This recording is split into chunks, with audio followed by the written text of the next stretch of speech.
अस्सलाम वालेकुम। तो क्या हाल है बच्चों? आज हम पढ़ेंगे टोटल इंटरनल रिफ्लेक्शन क्या होती है।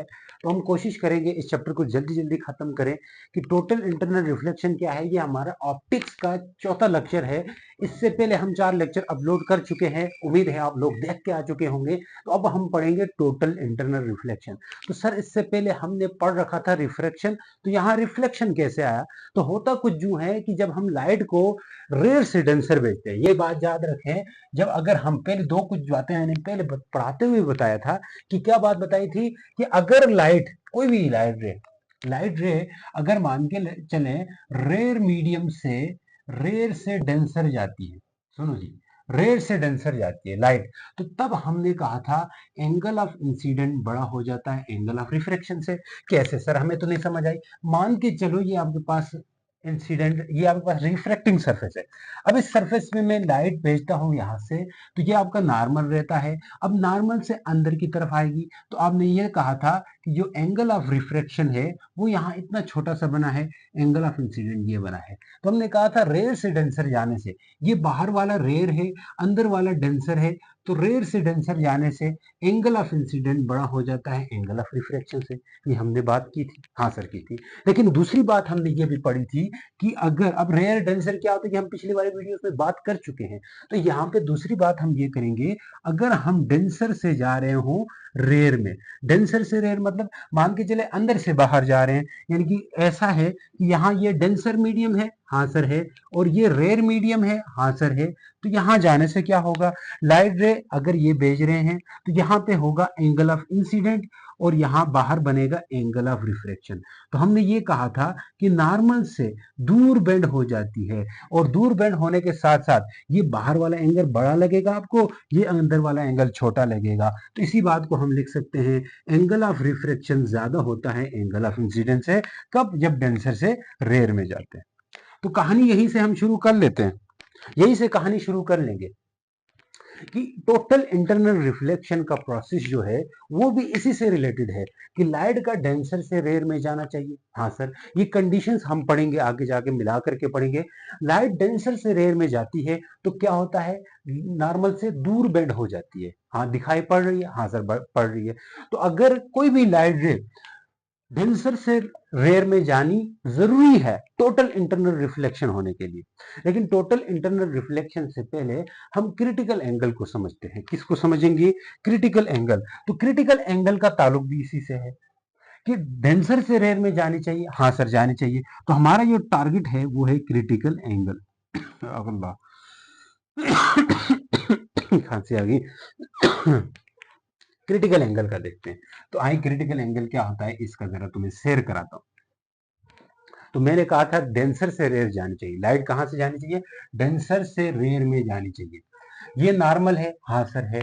अगर नॉर्मल है तो नॉर्मल को चले डॉटेड कर लेते हैं। लाइट को मैं डेंसर से रेयर भेज रहा हूं, तो अगर ये एंगल ऑफ इंसिडेंट है, मैं इस एंगल ऑफ इंसिडेंट को जब डेंसर से रेयर में भेजने से क्या हो रहा है, एंगल ऑफ रिफ्लेक्शन बड़ा हो रहा है। तो क्या मैं इसको थोड़ा और ऊपर ले जाऊं तो ये एंगल ऑफ इंसिडेंट और ऊपर और बड़ा हो जाएगा, ये बाहर वाला और बड़ा हो जाएगा। क्योंकि डेंसर से आमतौर पर रेयर में जाने से रिफ्रैक्शन वाला एंगल, रिफ्रैक्शन मतलब बाहर वाला एंगल, और ये हाय हाय ये क्या लिखा है, रिफ्रैक्शन ही रिफ्रैक्शन से ज्यादा हो रहा है ना, रिफ्रैक्शन इंसिडेंट से ज्यादा हो रहा है। तो रिफ्रैक्शन जो है ना बाहर वाला होगा, क्योंकि डेंसर से रेयर जाने से बाहर वाला रिफ्रैक्शन होगा, अंदर वाला क्या होगा, इंसिडेंट होगा। तो जो बाहर वाला एंगल होता है वो बड़ा होता है अंदर वाले एंगल से, यही मतलब हुआ। तो इसका मतलब है कि अगर मैं ये अंदर वाला एंगल और बढ़ा दूं तो बाहर वाला मजीद बढ़ेगा। मान के चले मैंने अंदर वाला एंगल 30 रखा था, मान के चले। अब अगर मैं 35 कर दूं, अब अगर मैं 35 कर दूं, तो ये एंगल थोड़ा और बढ़ जाएगा कि नहीं बढ़ जाएगा? देखो ये एंगल, ये सारा कुछ यही हो जाएगा एंगल ऑफ रिफ्लेक्शन, और ये एंगल ऑफ इंसिडेंट मजीद बढ़ गया, मैंने 35 कर दिया, मान के चले 35 कर दिया। अब मजीद फर्दर, अब further more, further increase in, मैं कह रहा हूं further increase in theta I in denser medium. अगर इन डेंसर मीडियम के अंदर थीटा आई को फर्दर इंक्रीज कर दें, मतलब मजीद बढ़ा दें, ये डेंसर मीडियम के अंदर जो थीटा आर है, भाई ये थीटा आर नहीं लिखना, थीटा आई लिखना। थीटा आई को मैंने पहले बोला था यहाँ 30 था, तो ये थोड़ी कम बेंड हुई थी, यानी कि कम रिफ्रेक्ट हुई थी। एंगल ऑफ रिफ्रैक्शन वैसे हमेशा बड़ा होता है जब बी डेंसर से रेयर में जा रही हो, तो मैंने इसके मुकाबले में मजीद बढ़ा के 35 कर दिया, ये एग्जांपल ले रहा हूं, फर्दर इंक्रीज कर दिया। तो ये जो एंगल ऑफ रिफ्रैक्शन है ये बिल्कुल ये रिफ्रैक्टिंग सरफेस के पास होता हुआ चला गया, रिफ्रैक्टिंग सरफेस के करीब चला गया।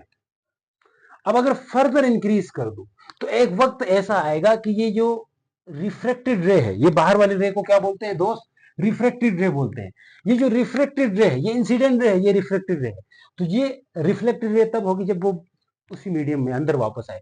तो ये रिफ्रैक्टेड रे है, ये बिल्कुल इस रिफ्रैक्टिंग सरफेस के साथ छूती हुई निकल जाएगी। यानी कि एक वक्त आ जाएगा कि अगर मैं इसको बढ़ा दूं, भाई माइक चल रहा है ना, अगर मैं इंसिडेंट को मजीद बढ़ा दूं, 35 से 36 कर दूं, 35 से 36 कर दूं, या 40 के पास ले जाऊं, भाई हर एक के लिए अपना होता है, मैं मजीद इंक्रीज कर दूं, मजीद इंक्रीज करूं, तो ये एंगल ऑफ रिफ्रैक्शन जो है बिल्कुल रिफ्लेक्टिंग सरफेस से गुजरता और छूता हुआ निकल जाएगा।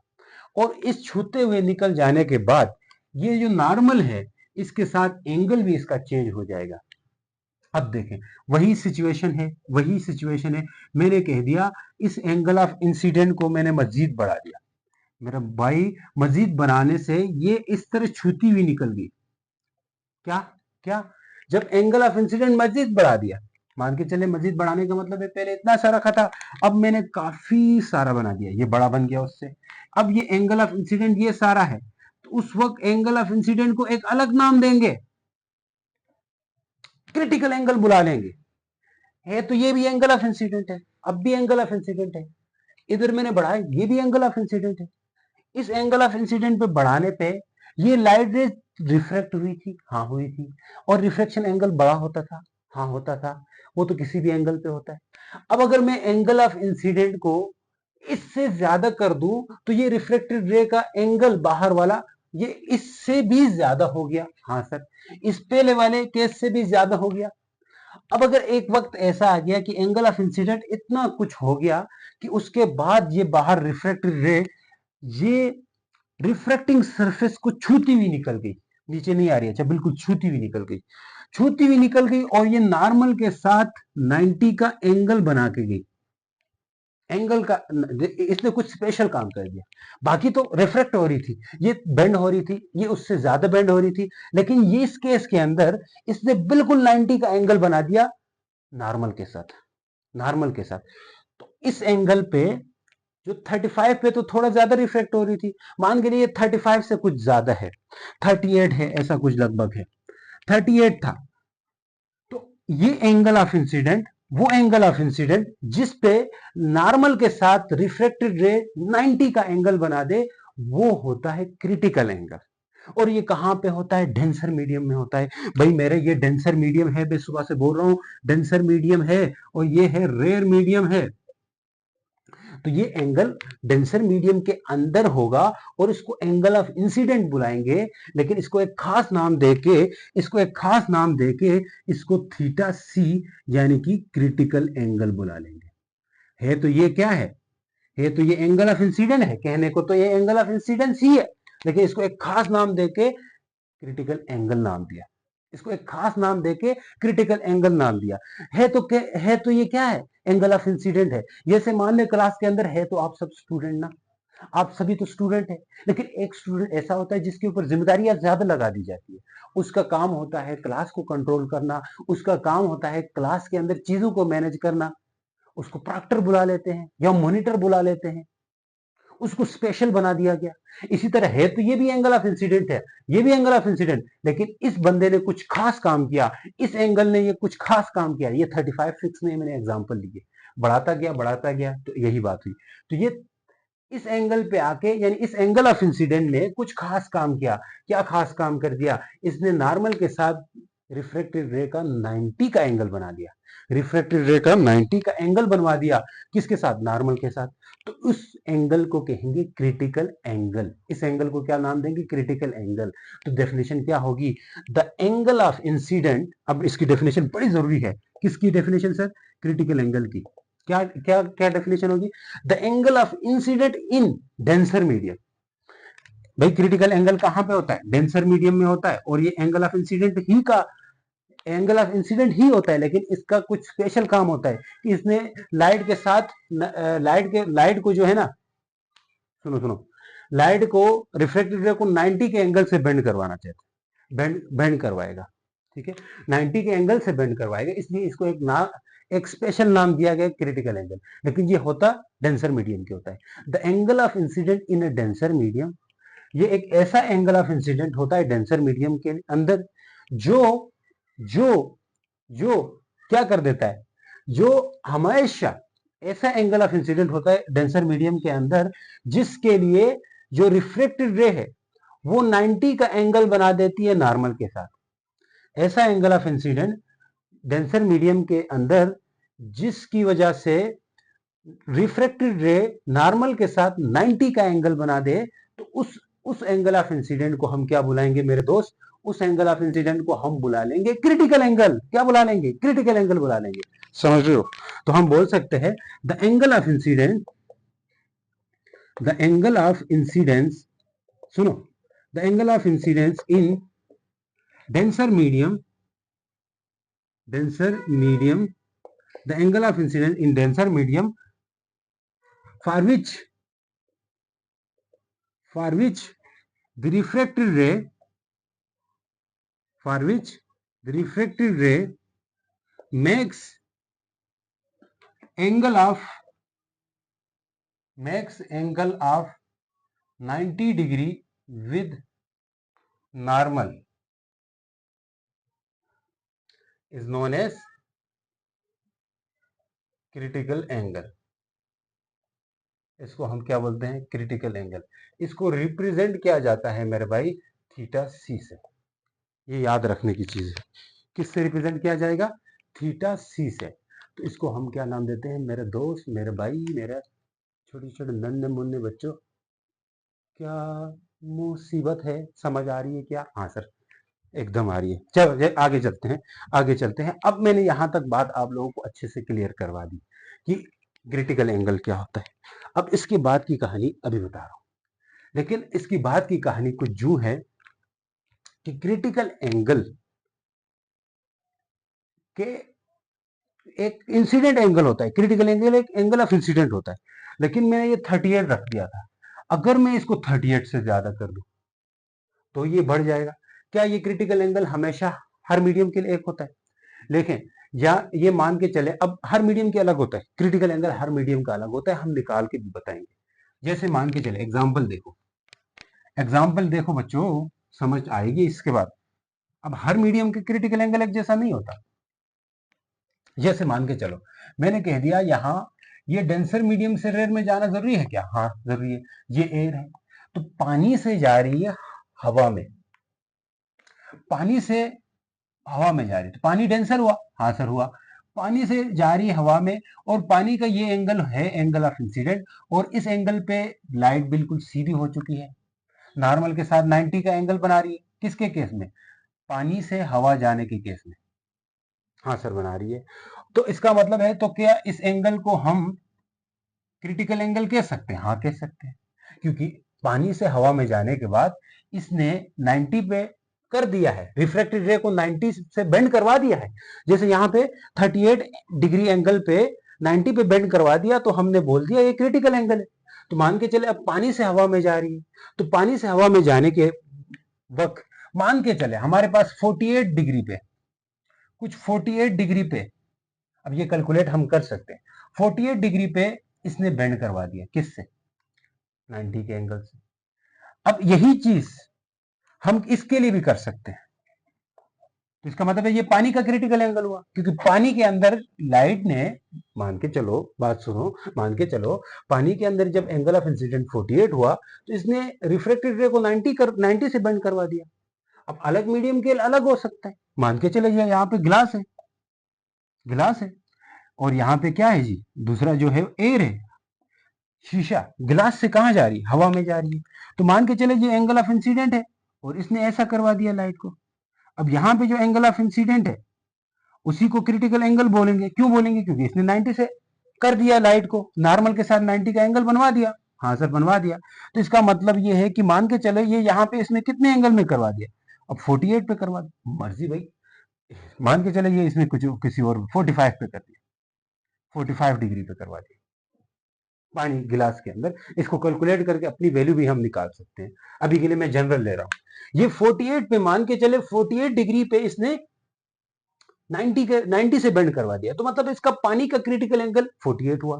तो इसका मतलब है इसने 45 पे कर दिया, तो गिलास का क्रिटिकल एंगल 45 हुआ, गिलास की क्रिटिकल एंगल 45 हुआ।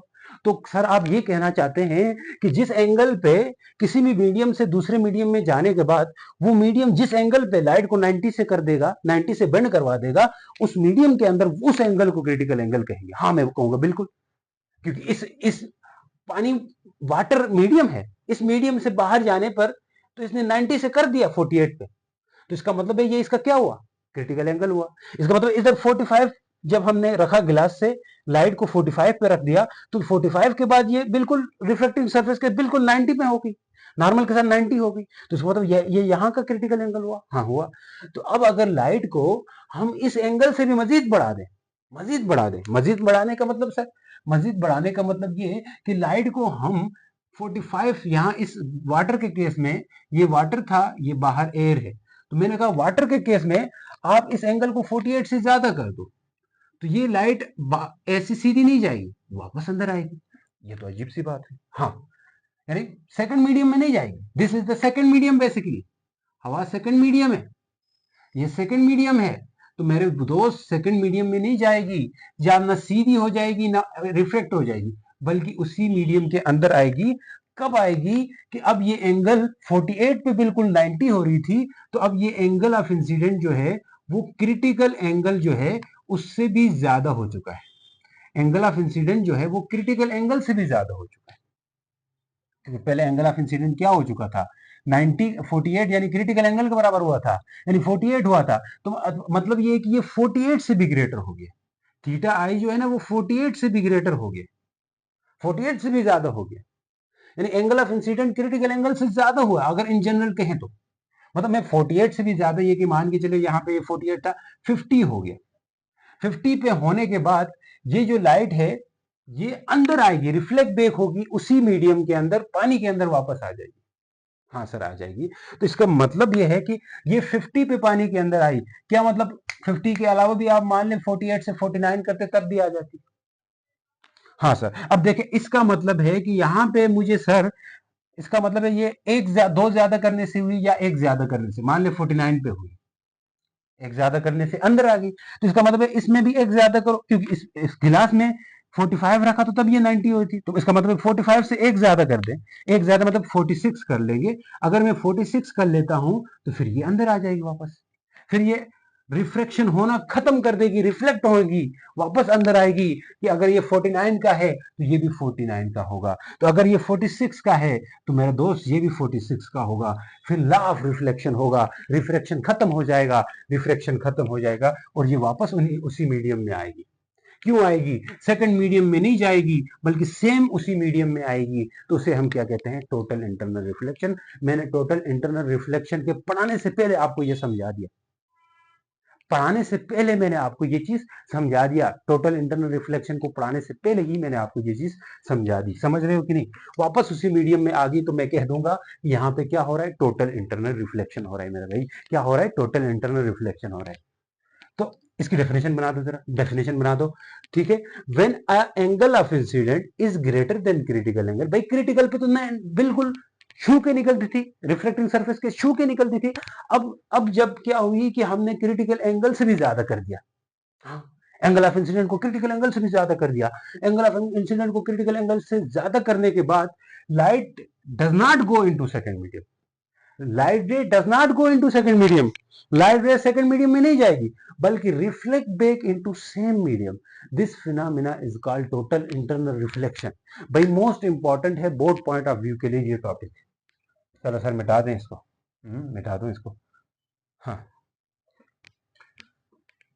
समझ गए हो, तो वापस उसी मीडियम के अंदर आ जाएगी। तो मैं इसकी definition TIR total internal reflection ये है, तो इसकी डेफिनेशन क्या बनेगी, व्हेन ए लाइट रे, when the value of angle of incident, ठीक है, तो हम लिख सकते हैं व्हेन द वैल्यू ऑफ ये बात जरूरी है, ज्यादा होगी तब होगी when the value of angle of incidence is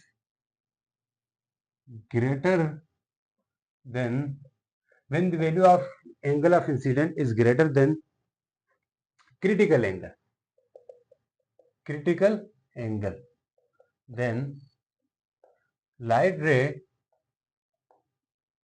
does not goes into second medium, but it will reflect back into same medium.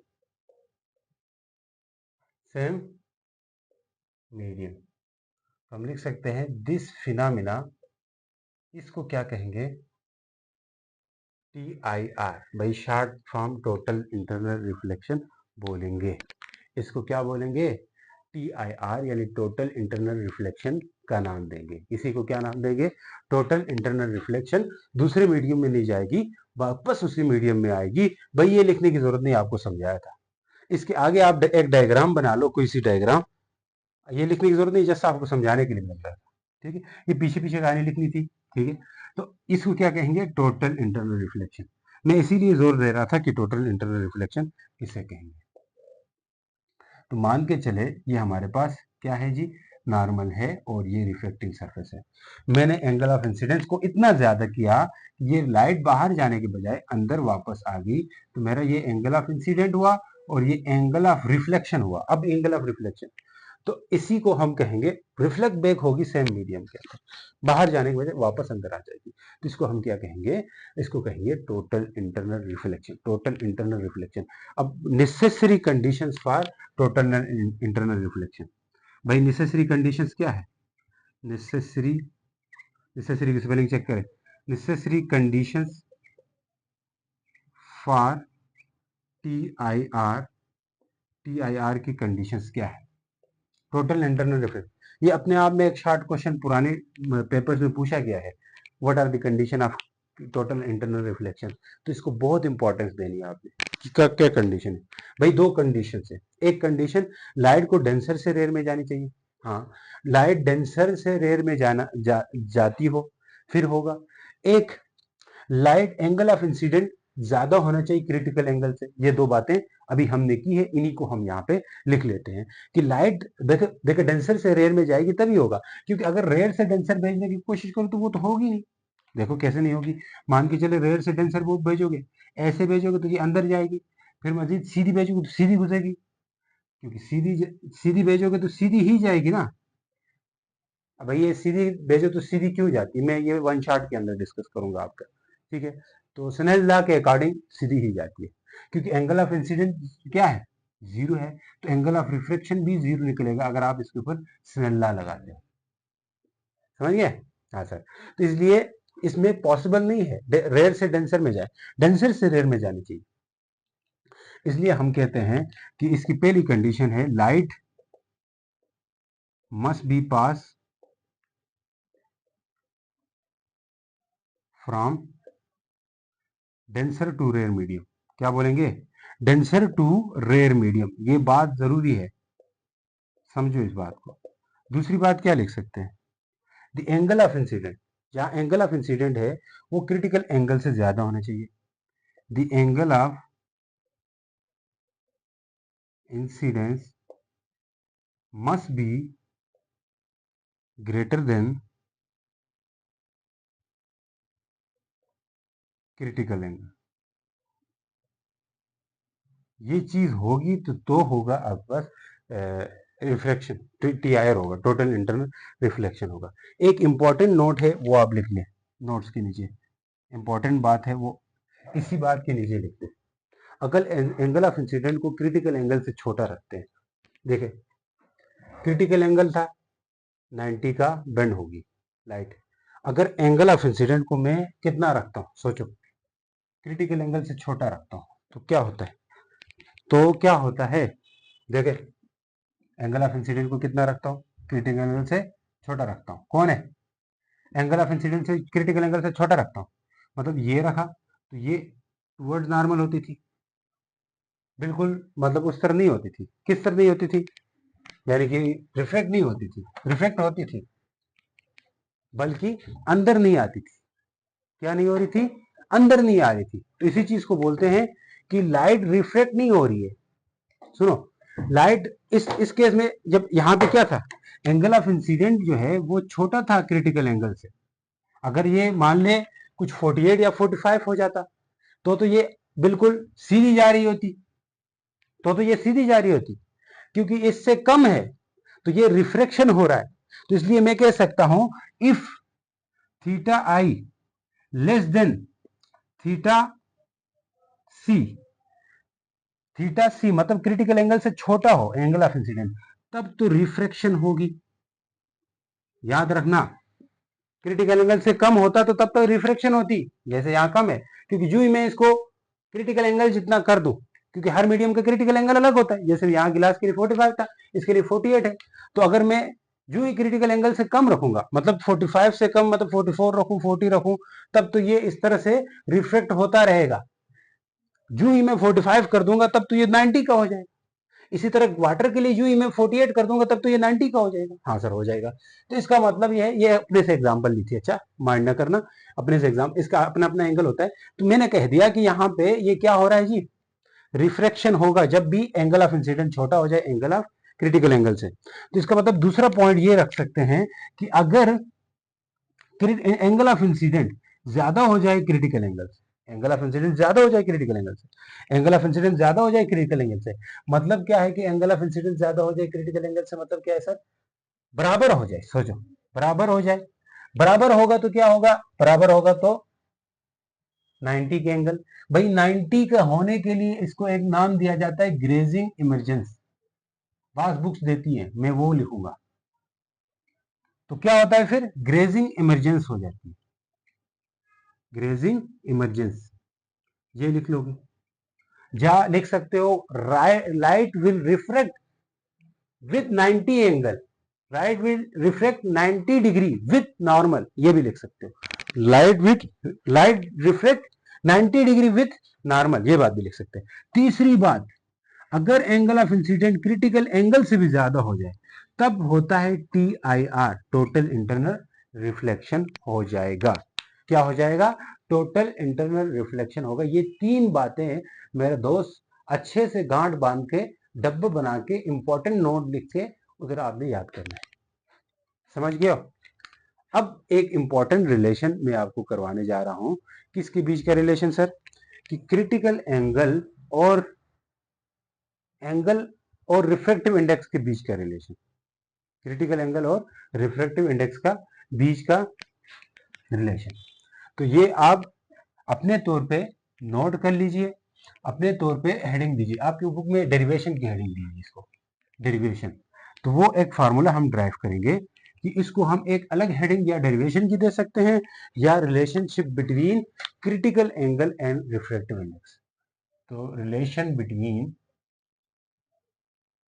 Critical angle and refractive index, ये जबरदस्त है। रिफ्रैक्टिव इंडेक्स के साथ क्या रिलेशन है क्रिटिकल एंगल के, ये चीज हम देखना चाह रहे हैं। तो देखो भाई, रिफ्रैक्टिव इंडेक्स का ताल्लुक है आपका स्नेल लॉ से। तो अकॉर्डिंग टू स्नेल लॉ कहेंगे हम, अकॉर्डिंग टू क्या, स्नेल लॉ क्या कहता है, स्नेल लॉ ये कहता है sine of angle of incident divide by sine of angle of refraction equal to N2/N1। भाई मैंने कहा था N2 वही होता है जहां पे रिफ्रैक्टिव एंगल होता है, रिफ्रैक्टेड एंगल। मान के चले यहां से लाइट जा रही है, यूं हो रही है, तो मैंने कहा था यहाँ बाहर N2 होगा, अंदर N1 होगा, और एंगल ऑफ इंसिडेंट यहाँ होगा, एंगल ऑफ रिफ्लेक्शन यहाँ होगा, अगर लाइट बाहर से अंदर से बाहर जा रही है। ठीक, अब एक और बात भी मैंने की थी, अगर लाइट बाहर से अंदर आ रही है, बाहर से अंदर आ रही है, तो मेरा दोस्त ये एंगल ऑफ इंसिडेंट होगा और ये एंगल ऑफ रिफ्लेक्शन होगा, ये N1 होगा, ये N2 होगा। ये बात न्यूमेरिकल में बच्चे कंफ्यूज हो जाते हैं। आपको ये देखना होगा लाइट कहां से कहां जा रही है, उस हिसाब से आप N1 और N2 के नाम रख लोगे। मान ले डेंसर से रेयर में जा रही है तो N1 लाइट जहां से इंटर हो रही ना उसको N1 कहोगे, जहां जा रही उसको N2 कहोगे, और जहां जा रही उसको N2 कहोगे। तो मैंने अकॉर्डिंग टू स्नेल लॉ लगाया। तो स्नेल लॉ में क्या होता था, स्नेल लॉ में ये कंडीशन है, और स्नेल लॉ और देखो क्रिटिकल एंगल का ताल्लुक है ना, तो क्रिटिकल एंगल में तो ये केस और स्पेशल होता है। ये लाइट जो है ना बिल्कुल कैसी हो जाती है, ये मैं रेड से कर लेता हूं, ये लाइट बिल्कुल ऐसे जाती है, रिफ्लेक्टिव सरफेस के साथ जाती है जैसे ये जा रही, तो ये एंगल ऑफ रिफ्लेक्शन भी 90 का होता है क्रिटिकल एंगल के केस में, और ये एंगल ऑफ इंसिडेंट को ही हम क्रिटिकल एंगल बुला लेते हैं। हाँ सर बुला लेते हैं। तो क्या मैं इसमें एक नाम दे दूं, क्या नाम दे दूं, क्या नाम दे दूं, ये नाम दे दूं कि मैं एंगल ऑफ रिफ्लेक्शन कितना रखूं, बोलो 90 रखना होगा क्योंकि क्रिटिकल एंगल में ये होता है, और एंगल ऑफ इंसिडेंट कितना रखूं, थीटा सी रखना होगा क्योंकि क्रिटिकल एंगल में थीटा आई को एक स्पेशल करके हम थीटा सी देते हैं ना। हाँ सर, इसमें पुट कर दो, इस इक्वेशन में पुट कर दो। हाँ सर पुट कर देते हैं। तो अगर मैं पुट करना चाहूं, हाँ सर चाहें, साइन थीटा थीटा सी, भाई थीटा आई की जगह थीटा सी लिख दिया, नीचे लिखूंगा साइन थीटा 90, साइन 90 होगा क्योंकि रिफ्रैक्शन वाला 90 का हो गया, तो N2 बटे N1 हो जाएगा। साइन 90 कितना होता है बोलो, साइन 90 होता है दोस्त 1, तो इसका मतलब है साइन थीटा सी बटे 1 equal to N2 by N1। तो ये यहाँ से मैं क्रिटिकल एंगल निकाल सकता हूँ, हाँ सर निकाल सकते हैं, sine theta C equal to N2 by N1, sine theta theta C equal to sine inverse हो जाता है, आपको पता है ना भाई, उस तरफ जाए तो इनवर्स हो जाता है, sine inverse N2 by N1। तो अगर मैंने कहा थीटा सी इक्वल आया है sign inverse of N2 by N1, मैंने N2 N1 रखने का बताया है। अगर बाहर वाली हवा है, ये बाहर N2 एयर है, तो एयर के लिए 1 होता है N2, तो if air for air, if air, if N2 is air, अगर ये हवा है तो इसका रिफ्रैक्टिव इंडेक्स 1 होगा, रिफ्रैक्टिव इंडेक्स 1 होगा तो मेरा ये फार्मूला बनेगा theta C equal to sine inverse of 1 by N1 रखना होगा फॉर एयर। ये किसके लिए है जी, फॉर एयर। अगर एयर नहीं है तो फिर ये फार्मूला लगा लेंगे, एयर है तो ये लगा लेंगे बाहर वाला। तो खैर ये याद करो, हमेशा कामयाब हो जाओगे, हमेशा आप ठीक करोगे, कामयाब, फिर कामयाब अल्लाह करे आप हमेशा कामयाब हो। हमारे लिए आप, हमारे तो दुआ है यार, हम मेहनत कर रहे हैं आप लोगों के लिए, तो आप भी बस बैठ के सही एकदम मतलब एक्टिव होके बैठ के पढ़ाई करनी है। ऐसा नहीं है कि बस थोड़ा देख लिया थोड़ा निकल गया, थोड़ा देख लिया थोड़ा निकल गया, तो ये डिस्ट्रक्शन तो आपके साथ होती रहेगी। लेकिन एक दफा अगर पढ़ाई के लिए बैठे हो ना, तो जम के बैठो, लग के पढ़ाई करो, सही मतलब अच्छे प्रॉपर तरीके से, आपको फील आना चाहिए, क्लास वाली फीलिंग होनी चाहिए, तब आपको लगेगा कि मैं सही कर रहा हूँ, और ये जो टाइम मैंने यूटिलाइज किया है 30 मिनट की जितनी भी क्लास होती है, उस क्लास को मैंने सही यूटिलाइज किया, तो खुद के अंदर ऐसी फीलिंग आएगी आपके अंदर कि भाई मैंने ये टाइम सही लगाया, अपना सही इस्तेमाल किया। दूसरों से अपने आप को बिल्कुल अलग समझोगे, यानी ये क्लास लोगे उसके बाद आपको लगेगा कि भाई ये चीज मुझे तैयार होगी, एग्जाम के लिए तैयार होगी, पेपर्स के लिए ये चीज तैयार होगी, तो आप इस चीज को अपने आप को दूसरों से बालातर समझोगे कि भाई मैंने कुछ मतलब बहुत पॉजिटिव काम किया, कुछ अच्छा काम किया, तो ये फीलिंग आपके अंदर आएगी। तो इसी फीलिंग के लिए पढ़ लो यार, तो समझ गए। तो यहाँ बात कर लेते हैं, अब ये न्यूमेरिकल 4 है, कुछ बिल्कुल इसी तरह, assess the value of critical angle of light, critical angle की वैल्यू निकालनी है, तो बड़ी आसान है, देखिए कैसे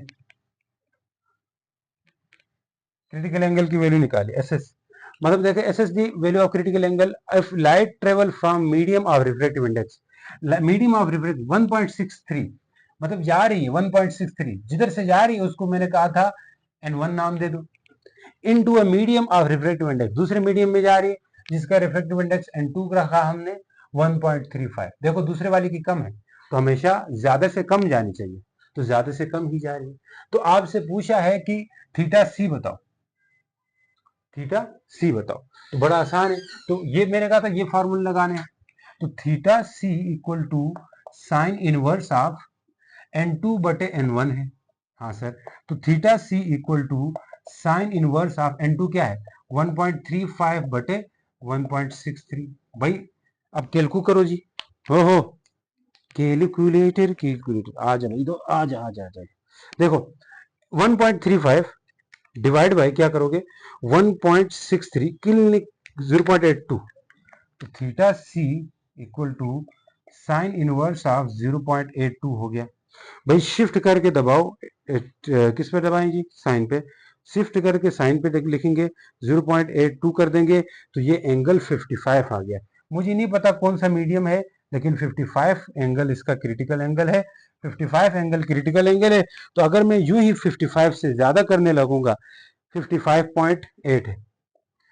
अच्छा, यूं ही 55 से मैं ज्यादा करूंगा तो वो टोटल इंटरनल रिफ्लेक्शन करेंगे। 55 में मतलब इसका ये हुआ कि ये जो लाइट है 55 पे कैसे हो रही है, बिल्कुल पैरेलल जा रही है जी। ये 55 पे ऐसे हो रही है। अगर मैं इसको 55 से ज्यादा 56 कर लेता हूं तो ये अंदर आएगी वापस, फिर ये रिफ्लेक्शन करेगी, टोटल इंटरनल रिफ्लेक्शन करेगी।